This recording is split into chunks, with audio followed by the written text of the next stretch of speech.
ce qui était écrit dans les livres. Agis conformément à ce qui était planifié avant la nuit des temps. Agis conformément pour chacun d'entre nous en ce jour, selon ce qui a été écrit dans les livres scellés.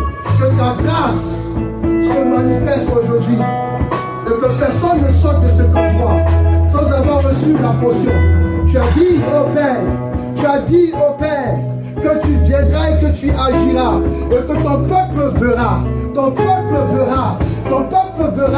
que tu es Dieu. Manifeste-toi, descends et agis au milieu de ce peuple, au nom de Jésus. Est-ce qu'on peut acclamer le Seigneur?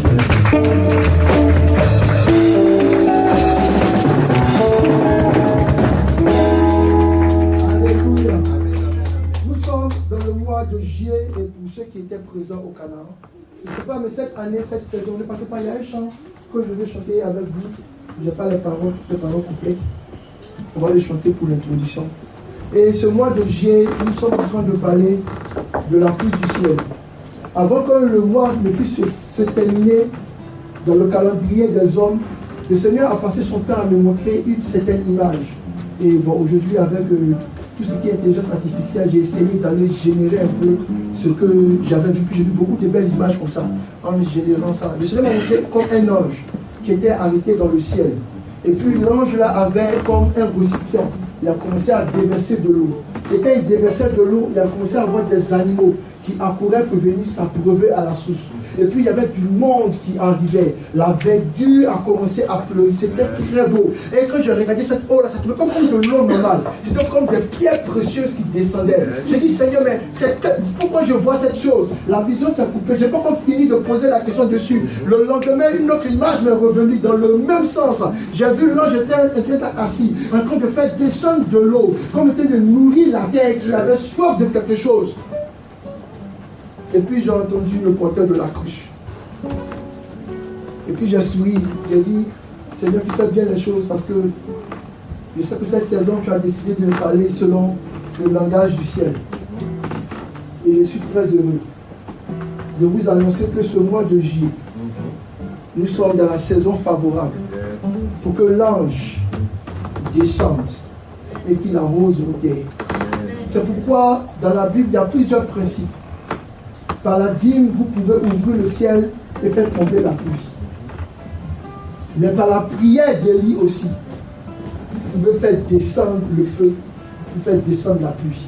Je disais à mes frères et à mes garçons, quand on prie chaque mois, comme ça, je dis que souvent, chaque fois qu'on prie avec la prière d'Élie, on dit Élie est monté à la montagne, il a bâti un autel, il a renversé l'eau sur l'autel, il a prié, le feu est descendu du ciel, il a tué le prophète de Baal. Mais on oublie chaque fois que Élie a fait cette prière-là, pas pour que le feu descende. Le feu qui descendait, c'était pour confondre les prophètes de Baal. Mais le but de toute cette cérémonie, c'était que par exemple qu'il a versé l'eau sur l'autel. Dieu se souvient que Israël est son autel et qu'une pluie doit arriver. Amen. Et il a, en faisant ce acte, il a fait en sorte que la sécheresse qu'il avait prononcée puisse être terminée. Amen. Je prie au nom de Jésus. Je ne sais pas quel autel tu as renversé. Je ne sais pas devant quel banc tu t'es prosterné. Mais je prie au nom de Jésus que cette saison, la pluie qui tombe du ciel descende dans ta vie, arrose toutes choses. Et que si tu avais soif, tu ressors cette eau que Jésus a promis. Amen, amen. Au nom de Jésus. Amen. Amen. Amen. Et en juillet, nous sommes sur la pluie du ciel. Jean chapitre 4. Versets 13 à 14. Jésus dit ceci: celui qui boira de l'eau que je lui donnerai n'aura jamais soif. Et l'eau que je lui donnerai deviendra en lui une source d'eau qui jaillira jusqu'à la vie éternelle. Deutéronome chapitre 11, verset 14 dit ceci: je donnerai à votre pays la pluie en son temps, la pluie de la première et de l'arrière-saison. Que la pluie descende. Fais qu'il pleut. Ouvre les écluses des cieux. Fais qu'il pleut. Fais qu'il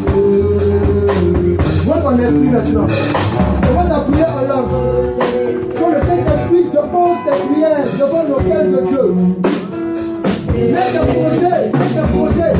Voici, c'est le temps, c'est la saison de déposer ta prière à l'autel de prière. Il y a une pluie qui vient. C'est la pluie de l'exaucement. Je ne sais pas de quoi tu vas rejeter. Je ne sais pas de quoi tu as peur. Je ne sais pas pourquoi tu as pleuré. Mais voici le temps, la saison dans le ciel. Que ta prière va être déposée. Pourquoi la pluie descend? La pluie descend. Cette pluie qui vient pour fertiliser. Cette pluie qui est un signe d'exaucement. Il dit, je t'exaucerai du haut des cieux. Je t'exaucerai du haut des cieux. Seigneur, je prie pour les rois. Je prie pour les pasteurs. Je prie pour les responsables. Je prie pour les responsables. Je prie pour les serviteurs. Je prie pour chaque âme. Je prie pour chaque personne qui est connectée à cette confiance, à cette bénédiction. Hey! Que ta pluie descende. Que ta pluie descende. Que ta pluie descende. Là où il y avait un désert, que le désert refleurisse. Là où il y avait une soif de puissance, une soif d'adoption, une soif de foi, une soif d'abondance, une soif de grâce, une soif de victoire. C'est là, étends ta soif, comme le fils, nous montons sur la montagne, et nous attendons la pluie du ciel, qui pleut, les trésors, qui pleut les richesses, qui pleut du trésor, qui pleut la richesse, qui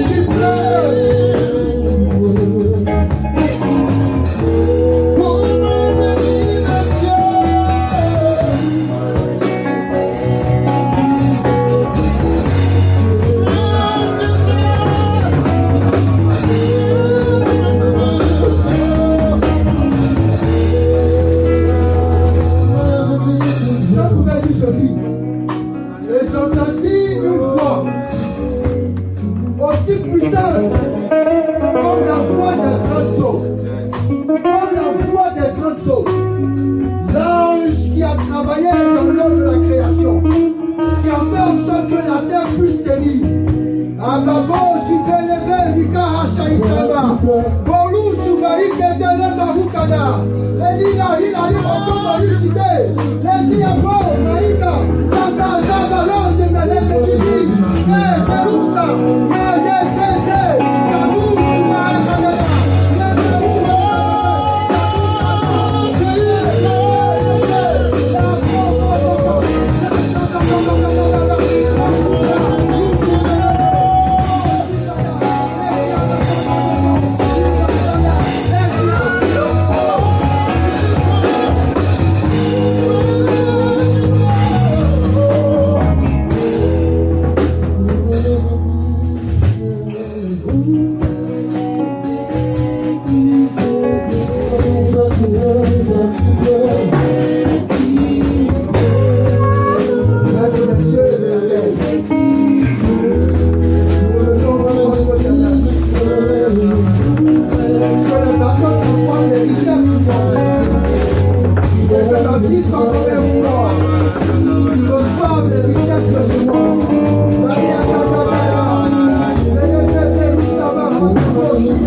Et si les chants peuvent se préparer à l'accompagner pendant le temps de prière qu'on aura tout à l'heure sur Itachi, pour qu'on puisse rentrer dans une dimension de miracle au nom de Jésus. Vous savez que j'aime beaucoup faire une première partie avant de toucher à mon thème. Et cette parenthèse que je veux faire, je l'ai intitulée « Inciter le Saint-Esprit ». Parce que le Seigneur a pris le temps pour nous rappeler que nous devons aussi travailler avec une grande puissance, une grande manifestation des choses de l'Esprit. Est-ce qu'on peut dire ensemble « Exciter le Saint-Esprit ». Vous savez, on peut exciter Dieu, on peut exciter Jésus, et puis on peut exciter le Saint-Esprit. Je ne reviendrai pas dessus parce que là maintenant vous êtes déjà prêts, vous savez. Je vous ai expliqué comment est-ce que les choses dans la réalité spirituelle se passent. Vous savez faire la différence entre un prophète de Jésus-Christ, un prophète de Dieu et un prophète du Saint-Esprit. Vous savez que quand la prophétie est relâchée et qu'elle est relâchée dans la dimension de la miséricorde et de la grâce, c'est l'Esprit de Christ qui parle. Et quand elle est relâchée dans la dimension de la purification et de la sanctification, c'est l'Esprit du Saint-Esprit qui parle. Et quand elle est libérée dans la dimension de la justice et de la royauté du gouvernement, c'est l'Esprit de Dieu qui parle. On va en parler tout de suite là-dessus. Mais je dis ces choses-là pour que vous vous apprêtez. Parce que oui, on peut inciter le Saint-Esprit. Le Saint-Esprit, c'est une personne. Amen. Donc on peut les citer. On peut les citer dans le mauvais sens, comme on peut les citer dans le bon sens. Dans la Bible, il est écrit ceci: n'attristez pas l'esprit. C'est une incitation, mais une incitation dans le mauvais sens. Mais moi, ce que je veux vous raconter aujourd'hui, c'est comment est-ce que vous serez capable d'inciter le Saint-Esprit dans le bon sens. Vous savez que quand vous envoyez votre dîme, vous incitez Dieu. Parce qu'il dit, mettez-moi de telle sorte à l'épreuve.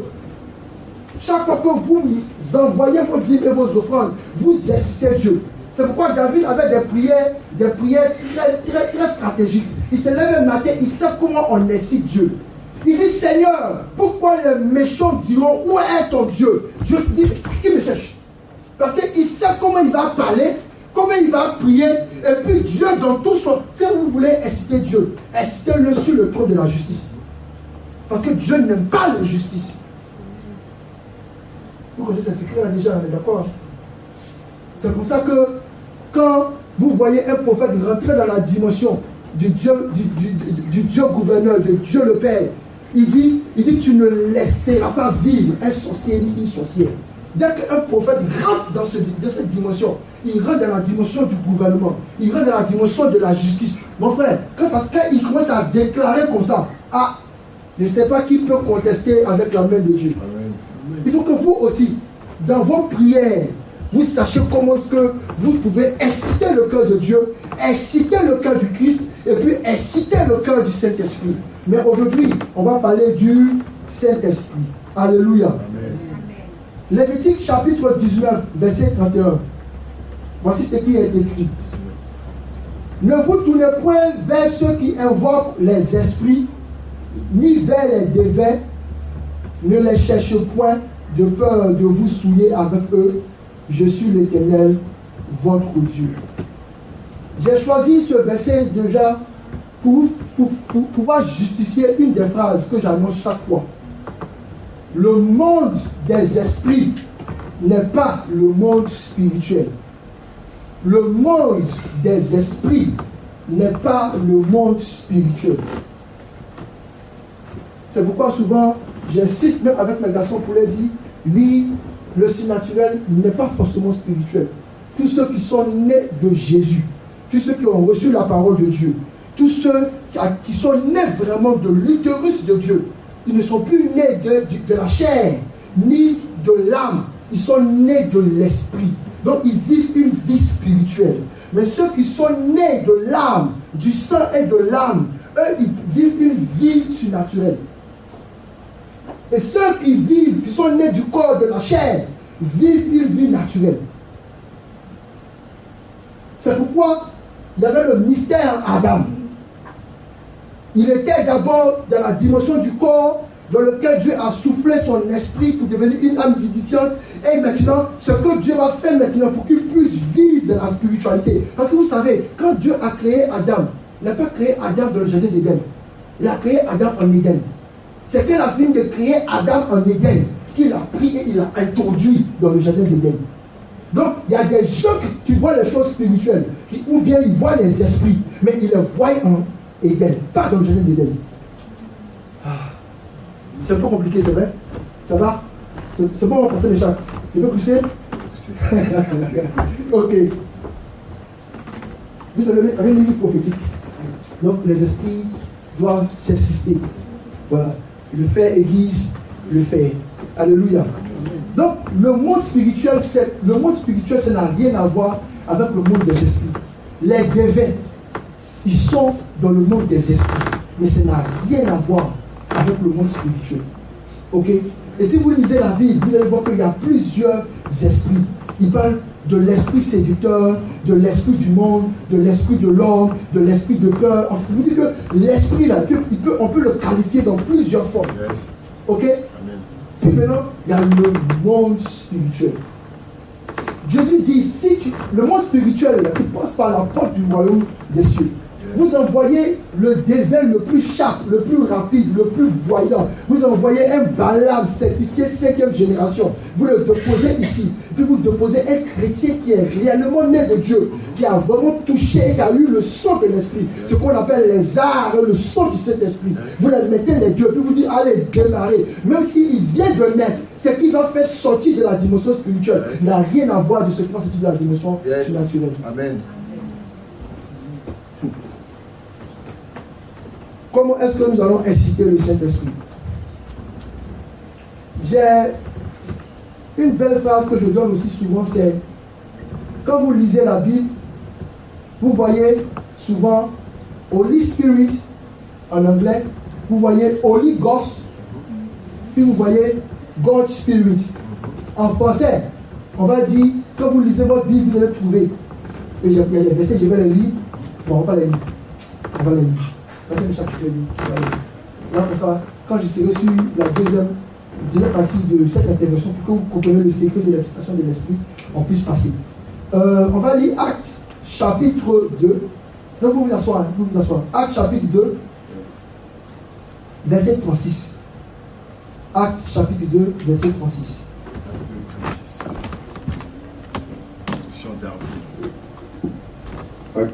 Actes chapitre 2, le verset 36. Que toute la maison d'Israël donc sache certainement que Dieu a fait et Seigneur et Christ, ce Jésus que vous avez crucifié. Amen. Ouais. Amen. Il a dit quelque chose de très joli. En fait, quand il annonce la parole, il dit, le Jésus que vous avez crucifié, Dieu l'a fait Seigneur et Christ. Ça veut dire, le Jésus que vous avez crucifié là, il n'est plus resté dans la dimension de Jésus qui a mangé à l'eau avec vous et puis qui a fait un jour de jeûne. Il est rentré dans une dimension qu'on appelle Seigneur et Christ. On va comprendre ça.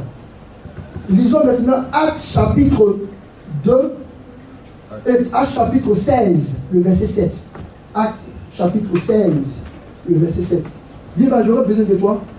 Dès qu'on arrive à 45, si je n'ai pas arrêté ma parenthèse, c'est pas bon.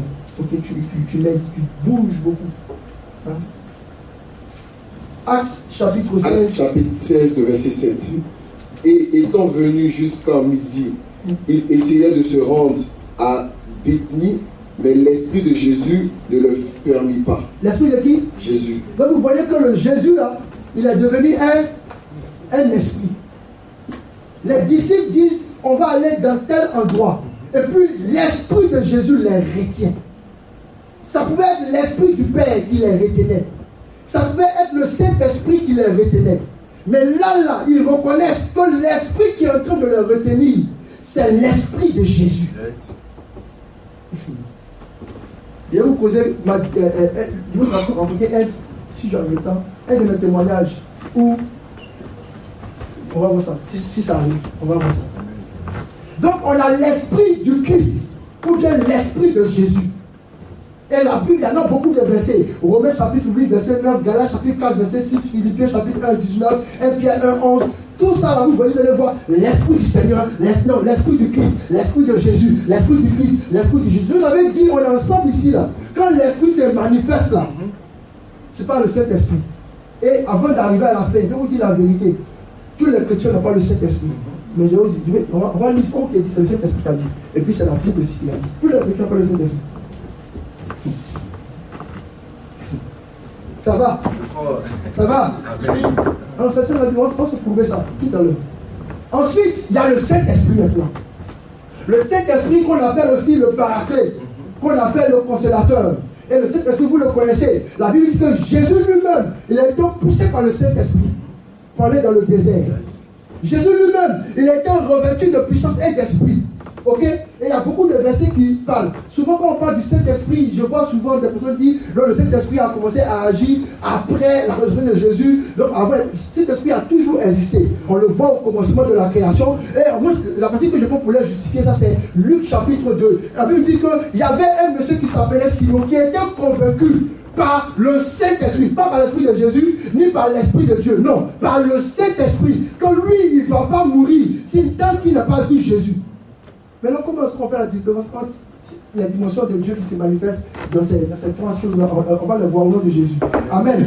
Donc, le Saint-Esprit, le Paraclet, Luc chapitre 2, verset 26, Actes chapitre 5, verset 32, Jean 12, 26, Actes chapitre 2, verset 3 à 4, Marc chapitre 1, verset 8. Et puis, il y a l'Esprit du Seigneur, ou bien l'Esprit de Dieu, qui n'a rien à voir avec l'Esprit de Jésus, qui n'a rien à voir avec le Saint-Esprit. L'Esprit du Seigneur, vous le verrez, on va lire ça. On va lire ça. 1 Corinthiens, chapitre 3, verset 16. Et vous allez être d'accord avec moi de ce qui s'est passé là maintenant. 1 Corinthiens, chapitre 3, verset 16. Dans la Bible, Jean 3, 16, et puis 1 Corinthiens 16, vous devez le connaître par cœur. Je sais que vous le connaissez déjà. 1 Corinthiens, chapitre 3, le verset 16. Ne savez-vous pas que vous êtes le temple de Dieu et que l'Esprit de Dieu habite en vous? Point. Qui est-ce qui habite dans ces personnes dont on parle?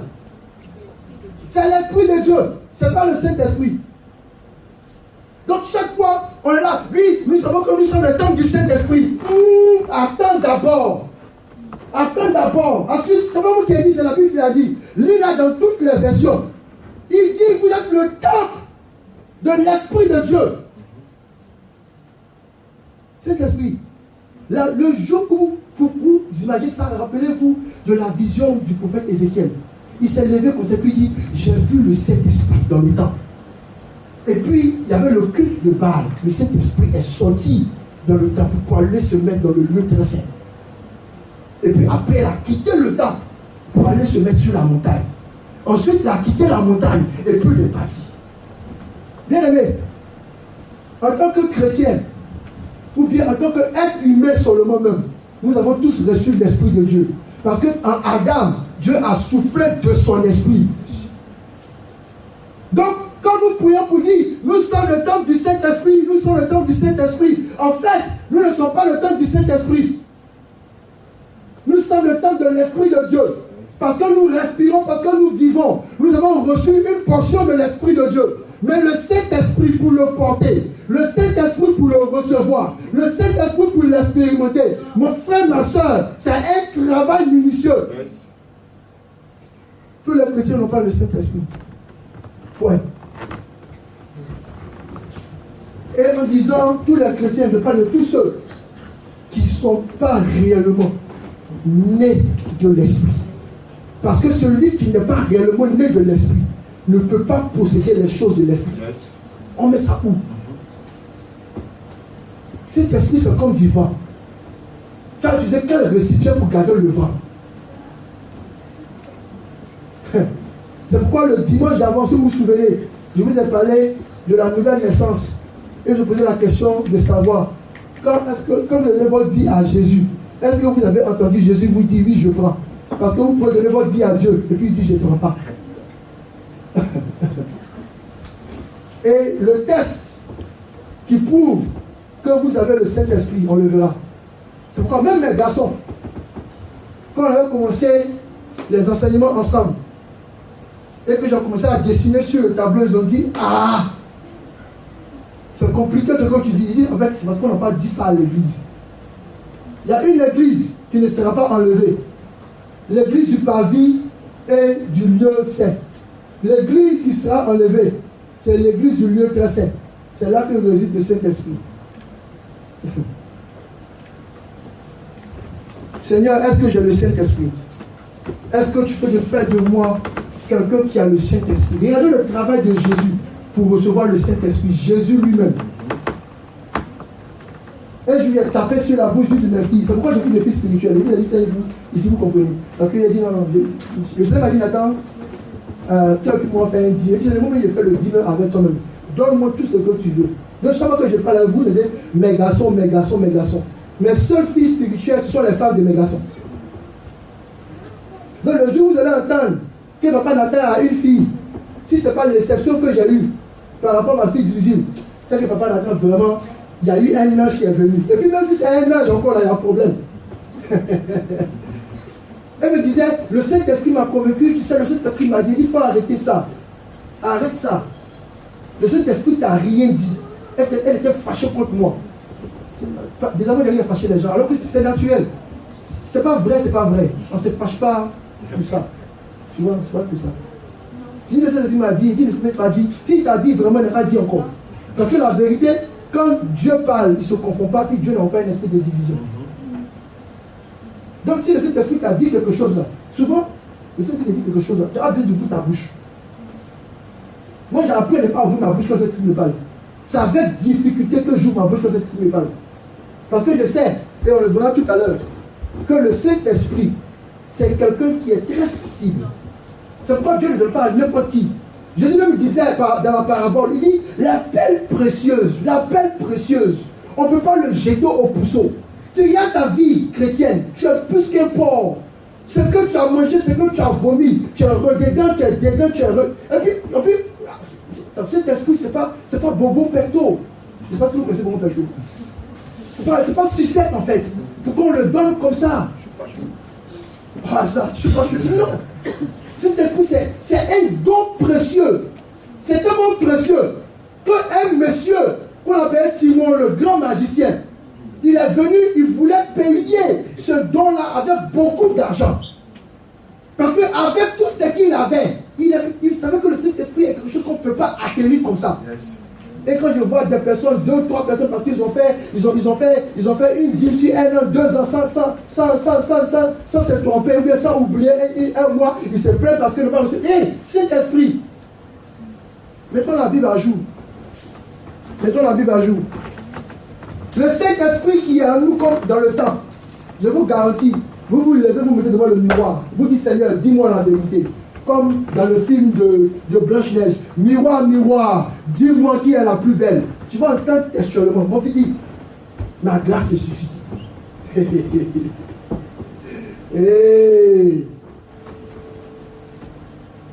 C'est pourquoi souvent quand on prie, on dit Saint-Esprit vient. Et si vous parlez vraiment avec les théologiens de l'esprit, ils vont vous dire c'est une phrase qui est fausse. Parce que quand les chrétiens, Saint-Esprit venu, il se manifeste. Mais on dit Saint-Esprit vient pourquoi, à votre avis? Parce qu'il n'est pas là. Tu dis viens à ce qui n'est pas là.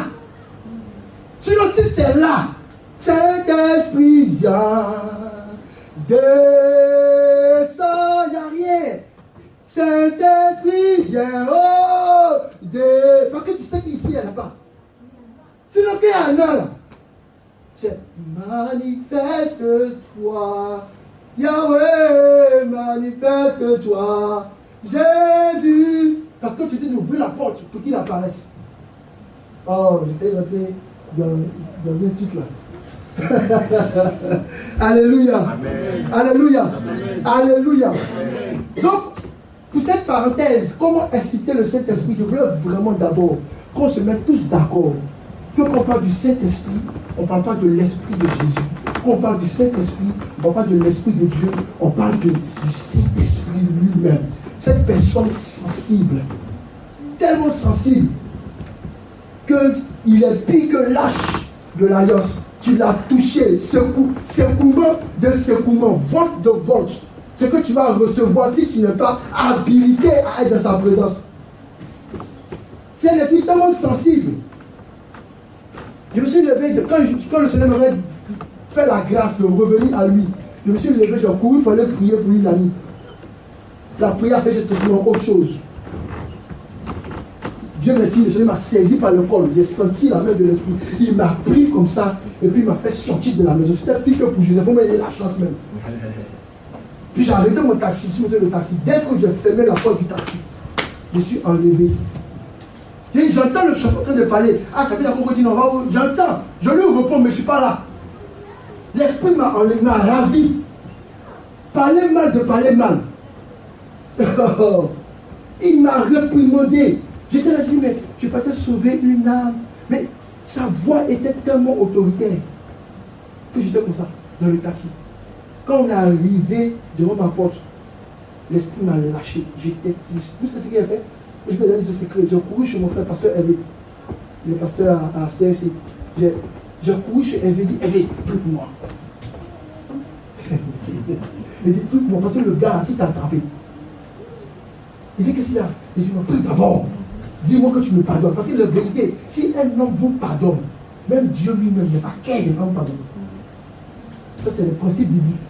C'est le secret que donne mes garçons. C'est pourquoi mes garçons, même que ça ne va pas, même si le Seigneur me donne la parole, je l'appelle, il dit, oh, hey, il y a des choses qui clochent. Je dis, oui, Bishop, je vais t'appeler pour que vous parlez. Il dit, ok, papa, on vit là. Moi, je vais pardonner mon fils. Ah, Bishop, il dit, non, c'est pardonné, c'est fini. Maintenant, raconte-moi. Mais là, il me raconte, il dit, hey, mais pourquoi? Mais il a pardonné, c'est fini. Si vous les hommes, vous êtes capables de pardonner à vos enfants, quel est-il de Dieu? C'est pourquoi ne restez pas comme ça là, dans vos vies à part. Sentez la présence de trouver une personne qui dit je te pardonne.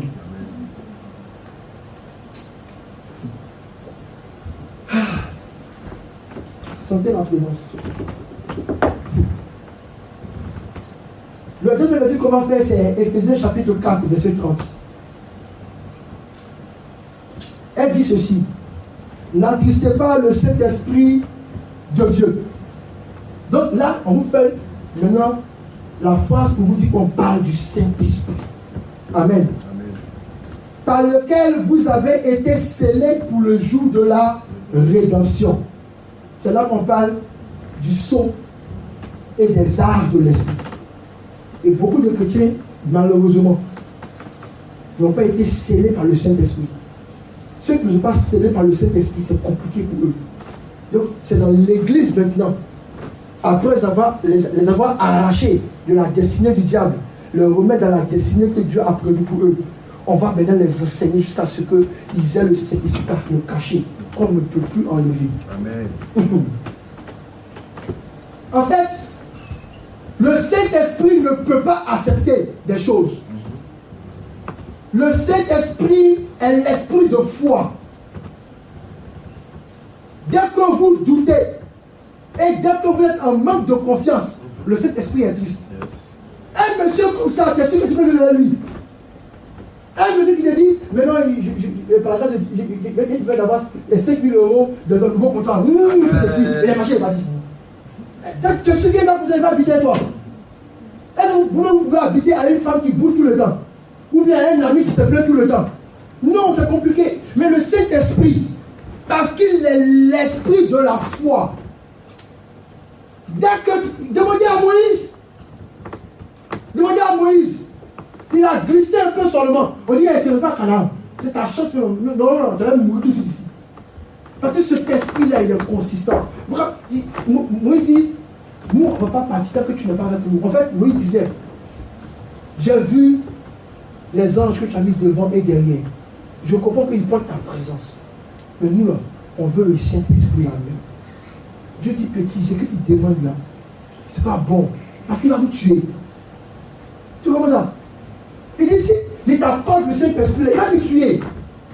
Donc laisse, viens te donner les anges devant et derrière. Moïse dit non, parce que c'est la gloire de Dieu. Il ne peut pas la donner comme ça, à n'importe qui.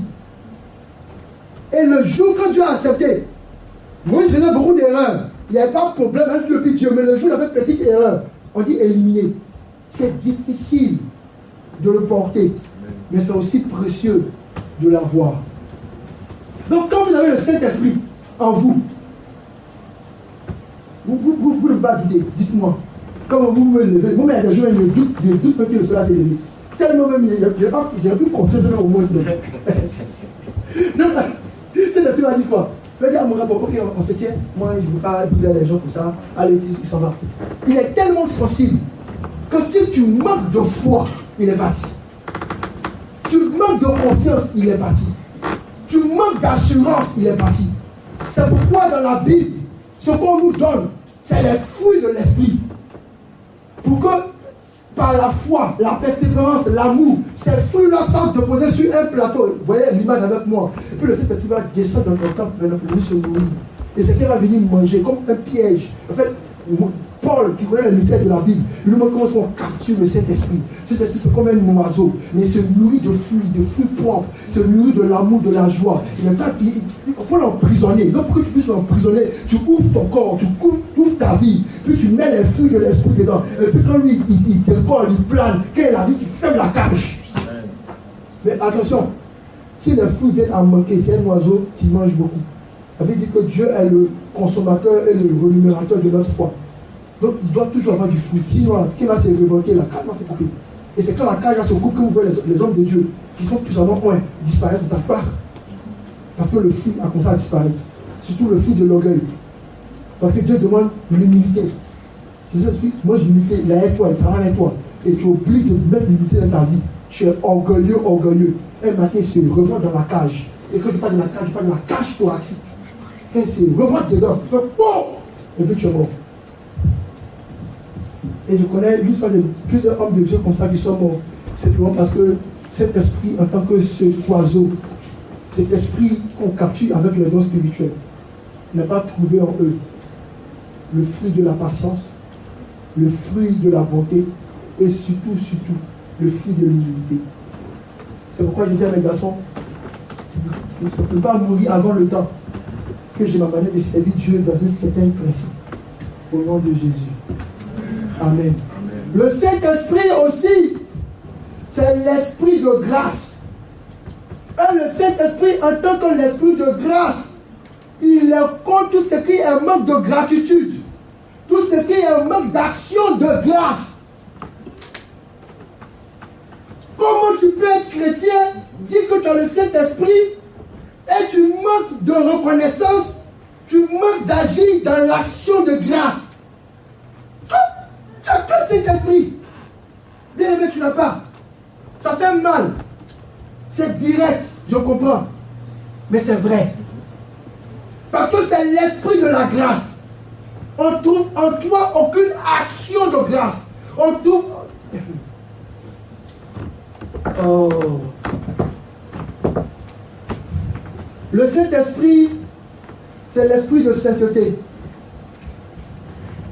Il ne peut pas accepter l'impureté ou le manque de sanctification. C'est pourquoi je dis toujours à mes amis, je connais beaucoup d'hommes de Dieu qui n'ont pas le Saint-Esprit dans le manteau. Mais je connais beaucoup d'hommes de Dieu aussi qui ont le Saint-Esprit. Eux, je dis fabricants de manteaux, ils sont comme Paul. Ils s'asseyent le matin, puis ils fabriquent les manteaux, puis ils distribuent comme ça. Il faut ouvrir les yeux sur les choses spirituelles. Donc ce Saint-Esprit dont nous parlons, quand nous ne devons pas attrister là, nous ne devons pas l'attrister par le doute, nous ne devons pas l'attrister par le manque d'action de grâce, nous ne devons pas l'attrister par une vie d'impureté.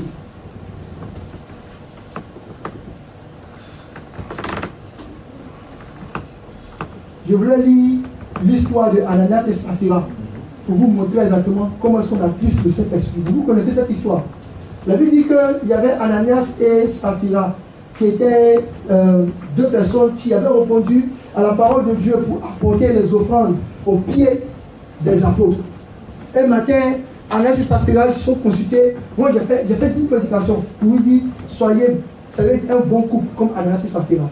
Et ils m'ont dit oui. Mais les gars, ils se consultent jusqu'à la mort. Ce qu'ils ont décidé là, ils ne laissent pas.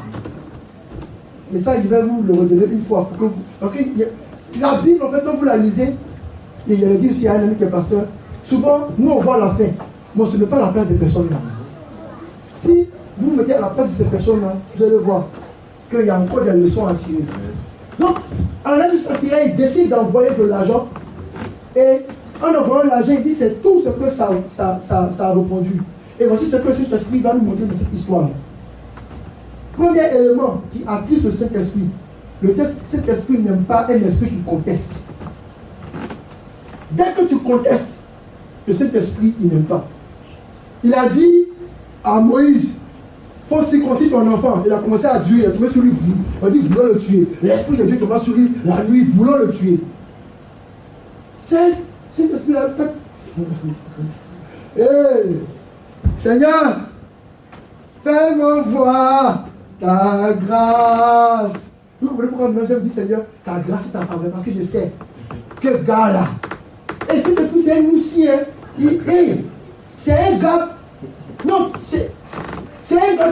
Je veux Jésus lui-même, dans toute sa miséricorde, il dit, les gars, si vous blasphémez contre le Saint-Esprit, ça sera pardonné. Contre moi, contre le Père là, on peut gérer, on peut pardonner. Mais contre le Saint-Esprit, il va nous lire ça, et puis vous allez voir le témoignage. Donc dans l'histoire d'Ananias et Saphira, ils ont contesté. Ce qui a fait qu'ils n'ont pas envoyé tout leur argent, c'est qu'ils ont contesté le fait qu'on envoie tout l'argent. Ce qui a fait qu'ils n'ont pas envoyé ce qu'il fallait, c'est qu'ils avaient un esprit de contestation. On dit, venez à l'église. Ah non, il y a trop de programmes à l'église. Ça commence à contester. Cet esprit-là, il est parti. Quand il dit la vérité, il est parti. Tu contestes parce que tu commences à voir quoi? À chercher ton équilibre, comme ta propre vie, ton aisance, etc., etc. Dès que tu contestes, il est parti. Et c'est ta chance qu'il soit parti. Donc, chaque fois que vous êtes dans une œuvre spirituelle et qu'un esprit de contestation arrive, faites attention. Il y a des gens qui ont contesté contre le leadership de Moïse. Ils se sont levés matin. Ils ont fait gilet jaune. Dès qu'ils sont arrivés devant Moïse, Moïse n'était pas là, c'était Aaron. La Bible dit Dieu était tellement fâché qu'il a ouvert la terre, ça les a avalés. Et puis en plus encore, Dieu était rentré, c'est pas Dieu, c'est le Saint-Esprit. Il était rentré dans le camp en train de frapper leurs femmes, les enfants de leurs enfants. Et quand lui commence pour lui, là, il chicote tellement. Moïse a couru, a pris l'ascensoir, a commencé à reprendre l'ascensoir de l'assemblée. Et puis le Saint-Esprit s'est apaisé. Premier secret, pour pouvoir exciter le Saint-Esprit, savoir maîtriser l'ascensoir. À mon anniversaire l'an dernier, le Seigneur m'avait dit que je veux que vous travaillez avec l'ascensoir. Alléluia. Amen. Ça va. C'est pas trop compliqué ce que je dis, j'espère. Pas compliqué, non? Donc, le Saint-Esprit, il est contre l'esprit de contestation. Juste avec l'histoire d'Ananias et Saphira, ils ont contesté. Pourquoi on va envoyer tout? Pourquoi on va envoyer ça aujourd'hui? Pourquoi on ne va pas ça demain? Pourquoi ça lui fait? C'est pas de poser. Pourquoi pas si sa mère? Mais pourquoi on ne pas ça à l'église? Dès que vous commencez à contester, cet esprit, il peut frapper. Mais la chance qu'on a, c'est qu'avant de frapper, il va encore avancer avec toi. Ensuite, ils l'ont tenté. La Bible dit, tu ne tenteras pas l'Éternel ton Dieu. Tu peux le mettre à l'épreuve, mais tu ne peux pas le tenter. Ils se sont levés, ils disent, allons-y te poser. Tiens, vois, hein. Ils sont de lui faire peur. Sinon, l'argent a posé ça même. Rien va nous arriver. Allez tenter bien le Saint-Esprit. Dès que vous tentez le Saint-Esprit, mes camarades, mes amis, mes frères et sœurs, dès que vous, il y a éprouvé l'esprit et puis il y a le tenter. C'est la même chose. Éprouver le Saint-Esprit, c'est par rapport à ses prérogatives, à la loi et à ses promesses. Tenter le Saint-Esprit, c'est se lever là pour dire non, moi, Jésus dit non, on peut marcher sur l'eau, il marche sur l'eau, puis il en va. La parole va pour toi, tu vas marcher sur l'eau. D'accord, vas-y marcher. Va. Donc, tenter le Saint-Esprit, c'est faire les choses qui sont hors de ses prérogatives. Là, ils l'ont tenté. Ils disent, on va faire. Il ne va rien nous faire. Ça fait quoi? Va, je vais le haut là rapidement. Dieu ne va rien te faire. Même si on connaît les secrets, il y a des choses qu'il ne faut pas faire. Surtout pour ceux qui sont appelés au ministère, à qui Dieu a fait vraiment une liste de beaucoup d'interdits. Je ne connais aucun homme spirituel qui n'a pas d'interdits. Si tu ne connais pas tes interdits, va demander. Ça fait des choses simples. Hein? Moi, je connais un homme qui disait que lui, il descend jamais de son lit sans dire merci Seigneur. Parce que le juif va descendre sans dire merci Seigneur, là, boum, la mort là. Pour toi, c'est simple. Quand tu descends, tu bailles, tu fais Facebook, allez, c'est non. La même chose. Donc, chacun a son interdit. Donc, ne tentons pas le Saint-Esprit. Il l'ont tenté. Le Saint-Esprit n'a rien dit. Bon, il a secoué un peu le mari, mais la femme est venue encore dedans. Mais ce n'est pas grave. Ensuite, le Saint-Esprit, il ne faut pas lui mentir. L'Esprit dit, est-ce que vous êtes sûr que ça se prix-là que vous avez vendu, il faut fou? Or, c'est un esprit de vérité. Il n'aime pas le mensonge, il n'aime pas la tromperie, il n'aime pas la duplicité, il n'aime pas l'hypocrisie. Parenthèse, vous faites fermer rapidement. J'ai lu ceux qui disaient, ah non, mais il parle directement pour ça, parce que moi je fais l'hypocrisie, non, c'est faux. Je n'ai pas un. Ça n'a rien à voir avec l'hypocrisie. Parce que dire les choses qui sont vraies, dire avec douceur, c'est ça. Mais c'est ce qu'il fait là. Ce n'est pas l'hypocrisie, mais c'est orgueilleux. Parce que je ne comprends pas comment il y a des gens qui peuvent vous appeler pasteur et puis qui vous parlent d'une certaine manière. Je ne comprends pas comment il y a des gens qui vous appellent papa et puis vous parlent d'une certaine manière. Je ne comprends pas comment il y a des gens qui vous disent non, ah mon chéri, mon copine, tu ne parles de cette manière. C'est impossible. C'est impossible. C'est un esprit de mensonge. Parce que Dieu dit, il m'honore du bout des lèvres. Et je dis, vous avez parlé pour quelqu'un dans l'église. Si le Dieu s'est fâché, on va causer. Il lui a dit, non, on va causer ça, que ce qu'elle descend. Dès qu'il m'a donné la parole, dès qu'il m'a donné la vision, j'ai pris la parole, j'ai mis de ma poche. Il dit, libère la tête, il dit, je ne libère pas. Il dit, pourquoi? Il dit, si cette personne a dit un jour cette chose, je ne veux pas ouvrir tant qu'une chose n'a pas été dite. Il m'était assis ici, j'ai attrapé la parole. Je suis allé à la maison. L'esprit a parlé pour moi. Il dit, mais donne le truc à la soeur quand même là. Il dit, non, c'est pas encore le temps. Parce qu'il vous dit la vérité. Parmi vous, là, il y a des gens, même leur destinée, même leur pulsion, c'est l'homme qui fait l'homme. Même les choses sont liées dans la main de ceux que vous servez. Et il y a beaucoup, donc vous faites attention là, il y a des parents qui ont été bloqués juste parce que vous n'avez pas été positionné correctement.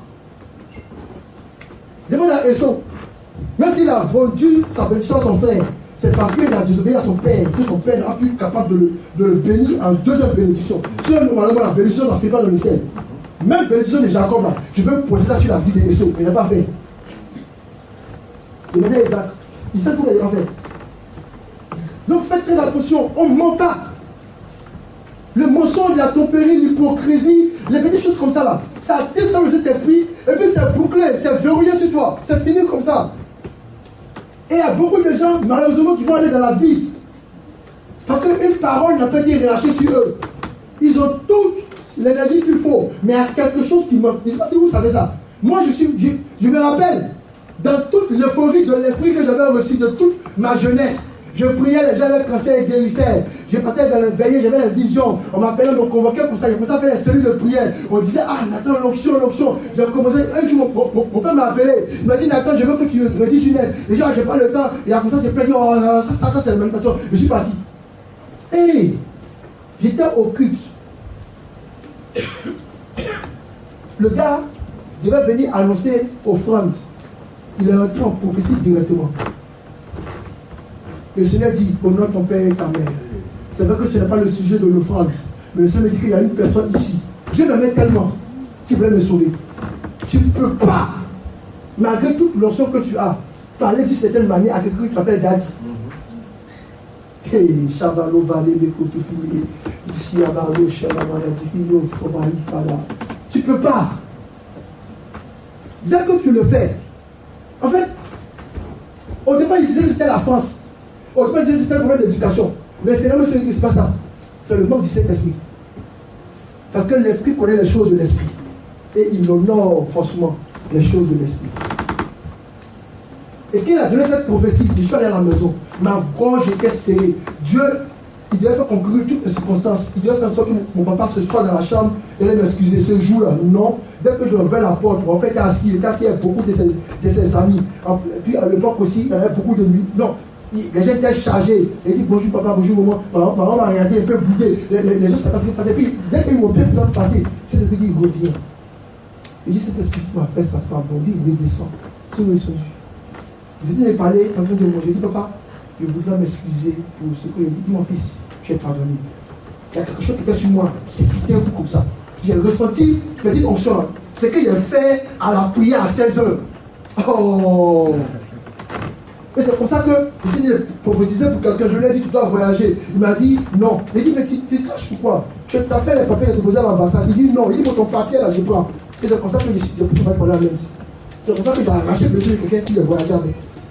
Et c'est qu'il devait, parce qu'il devait faire son doctorat, déjà il avait fait mon cours de doctorat. C'est là que j'ai fait mes études d'informatique. Et quand je l'ai revu l'année parce que je lui ai dit, mais tu es encore là. Il dit, finalement, je suis resté. Il dit, mais tu as vu. Mais moi je riais avec. Je disais, mais c'est vrai qu'il y a dit un truc que tu faisais secrètement. C'est vrai que je l'appelais comme ça, mais tu fais des papiers. Il dit, non, on ne ment pas au Saint-Esprit. Il dit, bon, ton billet d'avion, moi je prends. La même semaine, imagine ma fiancée, elle m'a fait ça à l'époque. On s'est vu à la prière samedi, le lundi, et je posais le dossier à l'ambassade le mercredi, je m'en vais à lundi. Ne me dis pas cet esprit, vous allez rater des choses. Mal. Puis faites très attention. C'est pourquoi que vous me l'avez remarqué, dès qu'on rentre dans les choses spirituelles, je suis plein. Parce que je sais que si je fais mal, des gens peuvent dépouiller et des gens peuvent rater, tourner en rond des années. Et la dernière des choses, donc ils ont menti, ça fait aussi à mentir. Ensuite, la dernière chose, c'est résister. Il ne faut jamais résister au Saint-Esprit. Il ne faut jamais résister au Saint-Esprit. Résister au Saint-Esprit, c'est de lui dire de partir. Or, il aime qu'on l'accueille. Il aime qu'on le laisse. Là où il y a l'Esprit de Dieu, là aussi est la liberté. Hébreux chapitre 10, verset 29. Finalement, c'est la parenthèse qui dit la prédication. Hébreux chapitre 10, verset 29. Voici ce que la Bible dit. Que de quel pire châtiment pensez-vous que cela juge digne celui qui aura foulé au pied le Fils de Dieu, virgule, qui aura tenu pour profane le sang de l'alliance, virgule, par lequel il a été sanctifié et qui aura outragé l'esprit de grâce. Au départ, je pensais que c'était le blasphème contre le Saint-Esprit qui appelait ce châtiment divin sur nous. Mais l'auteur du livre des Hébreux nous fait comprendre qu'en vérité, ceux qui vont fouler le Christ aussi, ils ont problème. Et ceux qui vont fouler l'alliance, ils ont aussi problème. En plus de ceux qui vont blasphémer ou outrager le Saint-Esprit.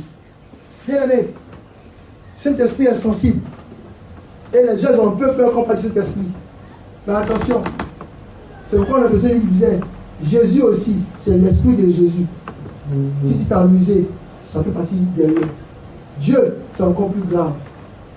Donc il y a des gens qui peuvent blasphémer au nom de Jésus, qui peuvent blasphémer au nom de Dieu, et puis le Saint-Esprit ne parle pas. Mais ce qu'ils ne savent pas, c'est qu'il y a un grand châtiment, pareil que le blasphème du Saint-Esprit, qui tombe sur eux. Comment est-ce qu'on peut exciter le Saint-Esprit? Levons-nous et confessons ces paroles, qui doivent devenir pour nous une habitude, pouvoir exciter le Saint-Esprit. On peut se lever si tu es debout dans la présence de Dieu.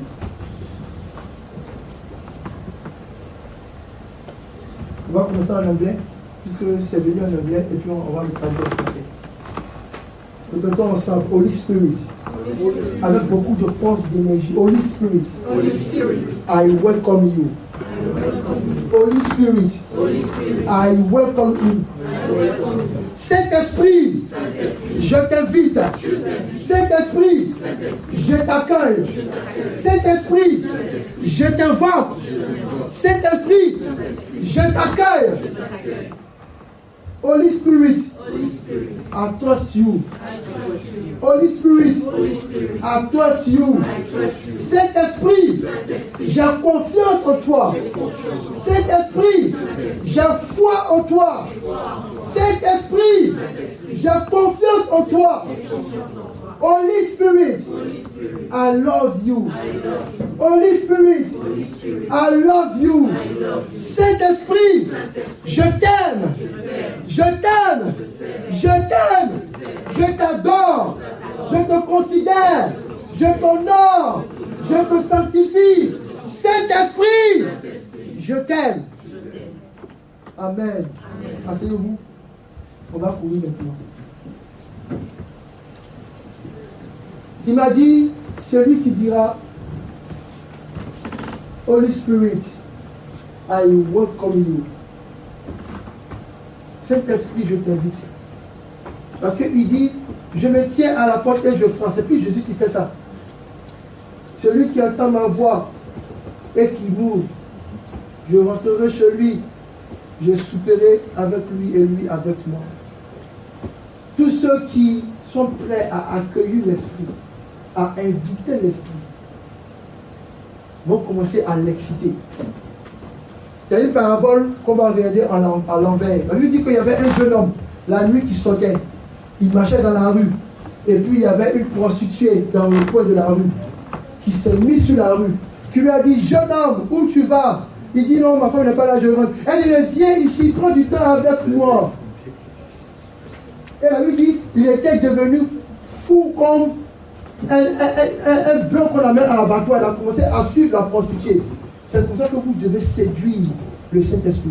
Oh, Saint-Esprit, viens chez moi, rentre chez moi. Rentre chez moi pour 2 minutes. Même dans le cantique des cantiques, c'est ce qu'il dit que Salomon a sa bien-aimée. Il dit, non, j'ai touché à ta porte. Il y a de l'huile sur ma main. Laisse-moi rentrer. C'est compliqué. Quand on va faire le coup de mariage, je vais vous expliquer ça. Parce qu'il y a une dimension de mariage dedans. Voilà, et puis il y a une autre dimension spirituelle dedans. Dans la dimension spirituelle, il faut que vous soyez en train de donner les éléments qui attirent le Saint-Esprit. Il faut l'attirer. I welcome you. Viens chez moi, tu seras trop à l'aise. Viens, oh non, je te fais la place. Est-ce que tu as vu le coussin que j'ai préparé avec toi? Est-ce que tu vois le temps intime que j'ai fait pour toi? Oh Saint-Esprit, je présente de toi. Sans toi, dès que tu parles comme ça au Saint-Esprit, lui-même, il se promène comme ça sur les autres. Il dit, on va faire ici. Alléluia. Amen. Ensuite, Holy Spirit, I trust you. C'est très important. Mon don de prophétie a commencé à augmenter quand j'ai commencé à ouvrir la bouche pour des choses que je trouvais bizarres, quoi. Je trouvais trop bizarre. Parce que quand les paroles m'étaient communiquées, je regarde et je dis, ah, qu'est-ce que ça l'empêche de s'enfant de quelqu'un? Il dit, tu dis pas. Plus tu dis pas, plus ta bouche se ferme, plus tu perds de sa grâce et il est parti. C'est pour ceux qui comprennent mon langage, qui sont habitués à mon langage, quand je suis, la femme est habituée à ça. On peut causer comme ça, puis pour vous, les chéris d'État, elle sait faire la différence quand il y a l'esprit prophétique sur moi, et puis qu'il y a son mari chez Goku. Donc il commence à aller. Elle dit, non, mais il ne faut pas t'énerver. Elle sait que ça là, c'est pas le gars là. C'est pour ça que vous devez faire confiance au Saint-Esprit. Dès que vous ne faites pas confiance en lui, vous payez en grâce. Si tu vas pour pouvoir travailler votre confiance, vous demander des choses bizarres. Quand tu dis, bon, va te posséder chez lui là. Tu n'as pas confiance, tu as confiance. Tu as vu ton cœur fait blabla. Ça bascule à gauche, à droite. Parce que la confiance puisse monter. Mais tous ceux qui ont une confiance folle au Saint-Esprit, ils rentrent dans la dimension du miracle. Amen. Et puis Saint-Esprit, I love you. Malheureusement, les chrétiens, ils ne pas, ils sont plus amoureux du Saint-Esprit, ils n'aiment plus les choses du Saint-Esprit. Je me rappelle un jour, dans une communauté, le Saint-Esprit a commencé à agir. Et puis le roi dit, ah moi, il faut calmer un peu, tu vois. Donc à force de le faire, en fait, on vient nous dire, bon, Saint-Esprit, c'est comment? Or, le Saint-Esprit veut qu'on nous prouve notre amour. Éphésiens chapitre 6, verset 19. Priez pour moi, afin qu'il me soit donné, quand j'ouvre la bouche, de faire connaître hardiment et librement le mystère de l'évangile. Seigneur, je bénis ton nom. Que ta parole soit entendue au nom de Jésus. Amen. Le thème de ma prédication, c'était l'interprétation favorable aux rêves. Parce qu'aujourd'hui, j'ai senti sur moi une notion pour faire un coup accéléré sur le rêve, son interprétation et sa dimension spirituelle. Donc, j'étais en train de poser les éléments là de mon esprit. Je disais que tu vas nous faire la grâce. On va en parler. Parce que j'ai 3 choses à vous dire. On va faire une virgule. Et puis la prochaine fois, je vais même moi aussi dire à l'esprit de prophétie d'être soumis au prophète pour qu'on puisse travailler dessus. Parce que nous sommes dans une saison où il va pleuvoir. Et quand Dieu fait pleuvoir la pluie, ça tombe comme des rêves dans vos esprits. Amen. Et ces rêves-là, maintenant, vont devenir des sémences. Tu vois expliquer tout ça là. C'est quoi le rêve? Voici comment est-ce que je définis le rêve. Rêve, R-E-V-E. Donc le rêve, c'est la révélation. En fait, un rêve est une révélation. Ne négligez pas un rêve. Ah, ça c'est un rêve. Non, ça, il y a toujours une révélation. Même rêve où il dit de manger choupa, ça veut dire quelque chose de forcé. Il y a une révélation. C'est parce que vous avez toujours oublié de considérer vos rêves, de comprendre qu'il y a une révélation derrière le rêve. Quand vos rêves se sont estompés, ont disparu ou ont été bloqués. Parce que souvent, voici la parabole que Jésus donne. Il dit, voici un monsieur est sorti pour s'aimer. Il a pris les graines et il les a lancées. Souvent, on pense que quand on parle de la parole de Dieu, on parle de la graine, on dit que la parole de Dieu, on parle de la parole prêchée, mais on parle des rêves. Parce que Dieu parle aux hommes quand ils sont couchés, en leur faisant un rêve. Et le rêve vient en toi. Mais quand le rêve tombe de ta tête, dans ton corps, dans ton conscient, dans ton subconscient ou dans ton inconscient, ça, c'est fait le poids accéléré. Où est-ce qu'on peut aller trouver les rêves? Parce que moi, aujourd'hui, je peux aller me coucher. Rentrer dans mon conscient, c'est le rêve. Comme je peux rentrer aujourd'hui à la maison me coucher. La première habitude à ça. Quand je me pose un problème trop dur, je dis même me coucher. Parce que je sais comment est-ce que je vais prendre le sujet là, aller faire le travail du rêve, puis revenir avec la révélation ou la sagesse qui se trouve dans le rêve. Donc, le rêve que vous allez recevoir là est quelque chose de puissant. C'est une révélation. Ça révèle quelque chose toujours. Maintenant, qui révèle? Ça peut être toi-même, ton corps, ça peut être Dieu, ça peut être Satan, ça peut être les anges. Quand on fait le cours, on voit ça. On va parler même de qui vous a envoyé le rêve. Ça veut dire qu'il y avait un monsieur qui s'appelait Joseph. Dieu est venu lui parler avec l'ange en lui envoyant un rêve. Donc il y a un ange que tu as couché qui s'arrête là, qui te parle. Qui n'est pas dans ton rêve, il te parle. Et ces paroles deviennent des images. Ta parole est vérité et vie. C'est pas fond en toi. C'est l'ange que Dieu a envoyé. Parce que si vous voyez un ange, mes amis, il vous dit la vérité. Pour ceux qui ne sont pas habitués à voir les anges dans leur réalité spirituelle, c'est difficile. Tu as le frisson.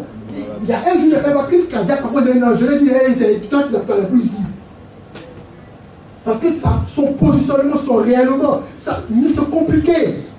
Donc tu dors tout doucement, puis maintenant il parle, puis ça devient des images. Donc tous vos rêves peuvent être envoyés par un ange. Comme ça peut être Dieu lui aussi qui se déplace. Comme ça peut être vous-même, parce que Dieu a donné à chacun un esprit, qu'on appelle l'esprit de l'homme, qui vous parle. Ou bien ça peut être les autres éléments de la réalité spirituelle. Donc on va parler, on va faire ça forcer au nom de Jésus. Donc le rêve est une révélation. Ce que je veux que vous reteniez aujourd'hui, c'est que vous ne devez négliger aucun rêve. Qu'il soit beau, qu'il soit sombre, ne négligez aucun rêve. Et parce que le rêve est une révélation. Pour ceux qui savent interpréter, voir et comprendre les rêves, ils savent automatiquement faire ce qu'on appelle l'exorcisme du rêve ou bien prophétiser par rapport à ce rêve-là. Rêve, ça veut dire révélation. Le premier E d'un rêve, ça veut dire encodé. Ça veut dire que le message est caché. Le message est codé. Le message est verrouillé. Le message est compliqué. Mais toujours est-il, c'est pourquoi? Parce que le message est verrouillé. Il est compliqué. Que la première interprétation que tu as, la première pensée que tu as, n'est pas souvent la plus juste. C'est celle-là qui a le premier pas sur le chemin pour comprendre.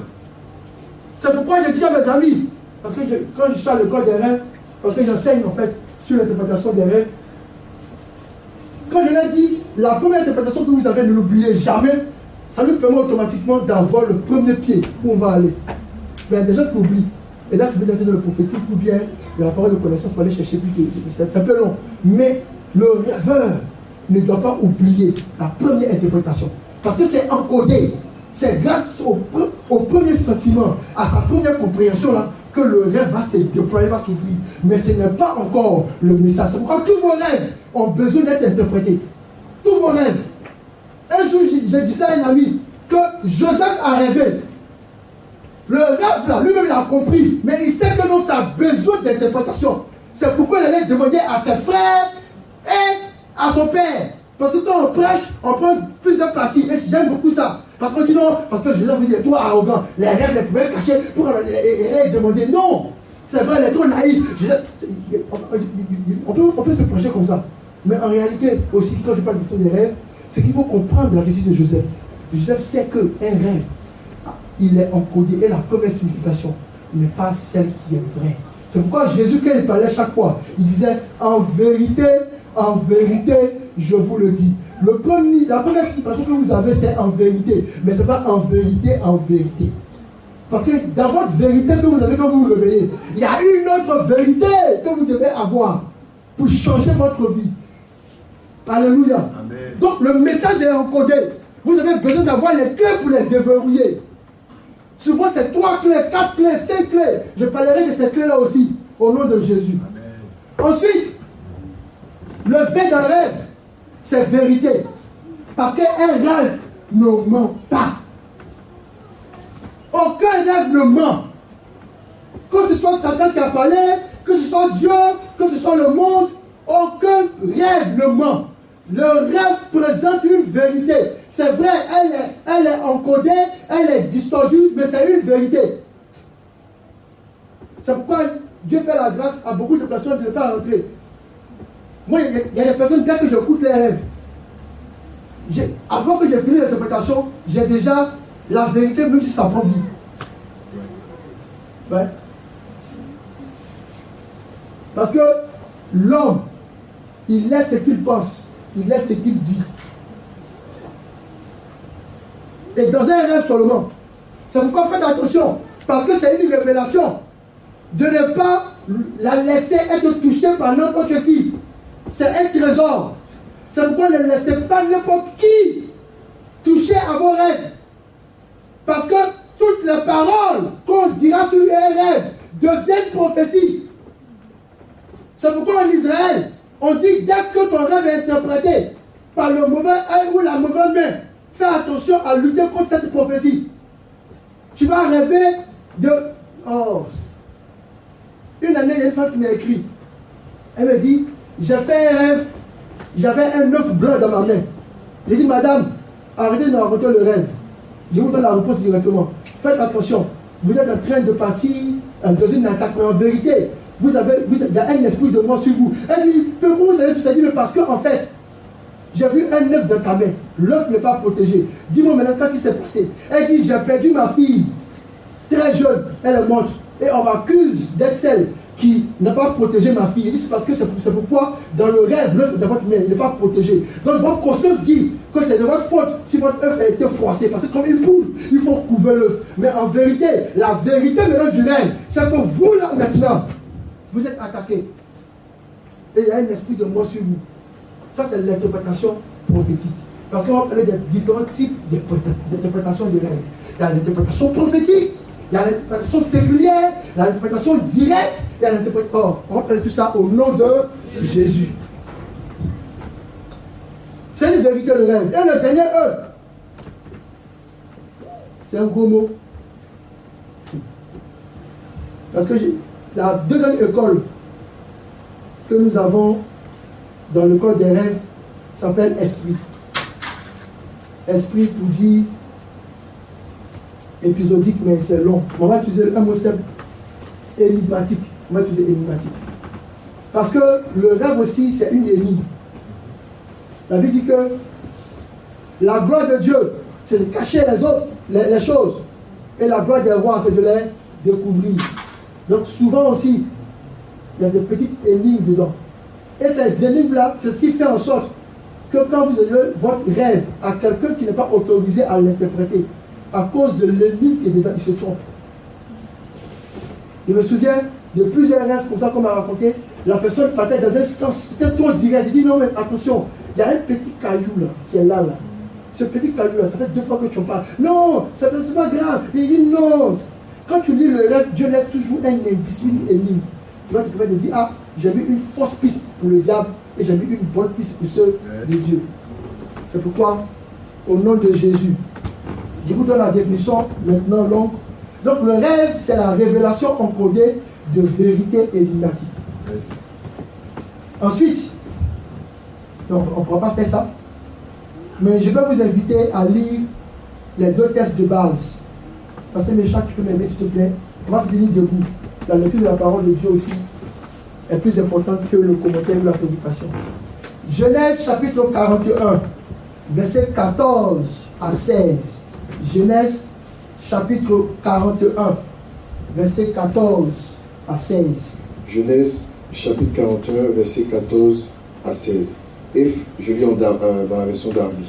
Et Pharaon envoya et appela Joseph, et on le fit accourir de la fosse. Il se rasa et changea de vêtements, et il vint vers le Pharaon. Et le Pharaon dit à Joseph, j'ai songé un songe, et il n'y a personne pour l'interpréter. J'ai entendu dire que toi, que tu comprends un songe pour l'interpréter. Verset 16, et Joseph répondit au Pharaon, disant, cela n'est pas à moi. Dieu donnera une réponse de paix au Pharaon. Amen. Amen. Une réponse de. C'est pourquoi j'ai dit mon thème c'est l'interprétation favorable au rêve. Parce que en vérité, même quand je vois un rêve très sombre, il faut qu'on puisse y faire sortir une prophétie qui soit favorable à vos rêves. Amen. Amen. Amen. Et la dernière lecture c'est Daniel chapitre 5 verset 12. Et on va parler beaucoup des rêves. Et on va prier pour que Dieu nous envoie beaucoup de pluie. Parce que la spiritualité aussi, c'est de parler le langage de Dieu. Oui, Daniel chapitre 5.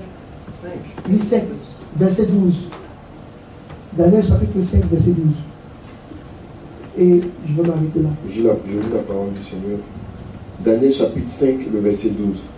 Parce qu'un esprit extraordinaire de la conscience et l'intelligence pour interpréter les songes, pour expliquer les énigmes, pour résoudre des problèmes difficiles ont été trouvés en lui, en Daniel, et à qui le roi a donné le nom de Béchatta, que Daniel soit donc appelé et indiquera l'interprétation. Amen.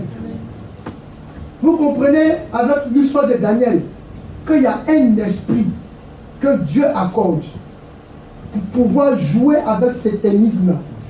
La première communication divine que Dieu a eue avec l'homme dans le jardin d'Éden après son départ, c'est fait par le rêve. On va expliquer le rêve du jardin d'Éden, comprendre la spiritualité du rêve et savoir exactement. Même les sorciers, quand ils doivent vous tuer, même quand ils disent qu'il a beaucoup voyagé, c'est de son rêve. Hein? D'abord, que ça commence. Il n'est pas payé, je passe aussi. Amen. Si les gens me disent, mais lui c'est ça. Non. Mais ça commence par les rêves. C'est pourquoi, comme il a dit, Alice au pays des merveilles, c'est un rêve. Mais Dieu fera la grâce qu'on aille plus loin. Je vais chanter avec vous le chant des miracles, et puis on va se séparer. He touched me. Oh, he touched me. And the joy that flowed in my soul. Something happened, and now I know He touched me and made me whole.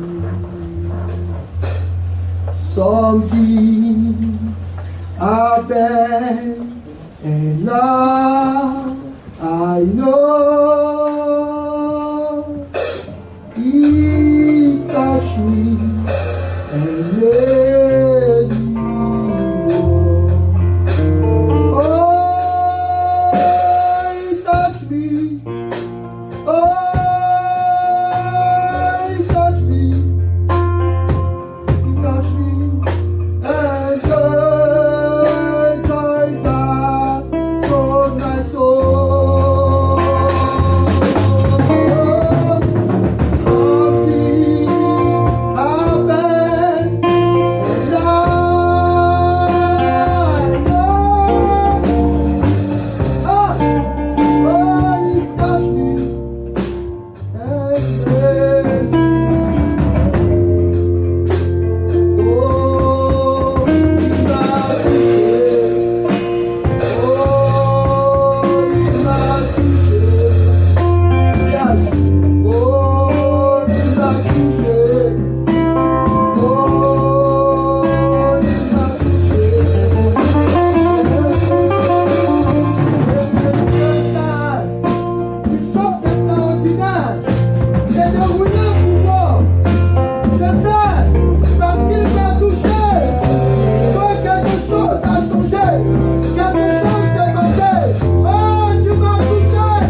vas demander à ce que l'Esprit de Dieu, la Bible déclare que Christ est le chef de l'Église.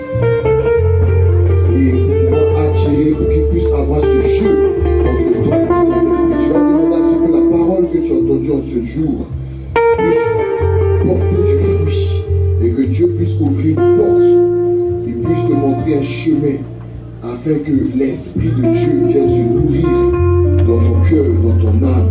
Que l'Esprit, lorsqu'il vient, il puisse trouver ces fruits-là, ces fruits qui nous donnent cette facilité dans le monde surnaturel, cette facilité-là dans le monde des esprits, et qui nous donne cette facilité dans cette terre, sur cette terre des hommes. Ô Père éternel, je te prie pour la parole, Seigneur, cette parole que nous avons reçue en ce jour. Parce que tu as dit, il est avantageux, il est préférable pour nous que tu partes, afin que vienne le consolateur, afin que vienne le libérateur, afin que vienne l'Esprit de Dieu. Et Seigneur, ce jour, tu nous as enseigné via ton serviteur. Tu nous as donné ces clés-là, afin que nous puissions garder le Saint-Esprit en nous, afin que nous puissions séduire le Saint-Esprit, afin que nous puissions attirer le Saint-Esprit. Au nom de Jésus. Seigneur, nous prions encore pour la parole, la deuxième parole que tu nous as annoncée, afin que nous ne puissions pas négliger les règles, afin que nous ne puissions pas oublier nos règles. Et Seigneur, je veux rebondir dessus pour ces personnes-là que Satan a fermé les yeux spirituels, ces personnes qui font 5 mois sans rêver.